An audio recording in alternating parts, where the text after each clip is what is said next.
বিশ্বনবী কাঁদতে কাঁদতে মাথা তুলবেন, বলবেন আল্লাহ দুনিয়াতে সব নবীরা স্পেশাল দোয়া করেছে, আমি করি নাই, এবার আমি আমার স্পেশাল দোয়াটা করতে চাই, আপনি কবুল করবেন কিনা বলেন। আল্লাহ বলবেন নবী কি আপনার দোয়া বলেন।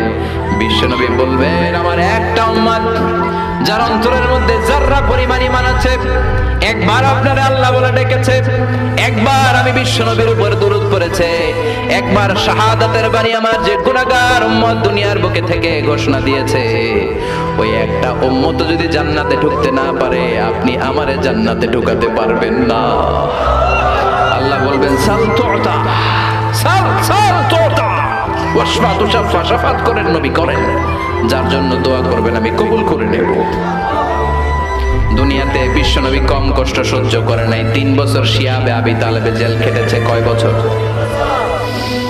দুর্ভিক্ষের বছরগুলোতে বিশ্বনবীর পেটে দানা পানি ছিল না, কলিজার টুকরা হাসান হুসাইন কই মাছের মতো ছটফট করেছে, জামিনে ক্ষুধার জ্বালায় বেহুশ হয়েছিল।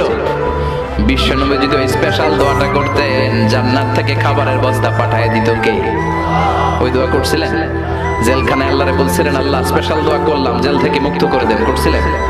যুদ্ধের ময়দানে নিজের দাঁত ভেঙেছে, উহুদের ময়দান সাক্ষী বিশ্বনবীর মুবারক রক্তে উহুদের ময়দান রঞ্জিত হয়েছে, সেদিনও বিশ্বনবী ওই দোয়াটা করে নাই। চিল্লায় বলেন ঠিক কি না? তায়েফের ময়দানে বিশ্বনবী কয়েকটা জায়গায় 3 জায়গায় বেহুশ হলেন, বিশ্বনবীর মুবারক দেহ বেয়ে রক্ত ঝরলো। ওই কঠিন বিপদের দিনও বিশ্বনবী এই দোয়াটা করেছেন নাকি? কথা বলেন।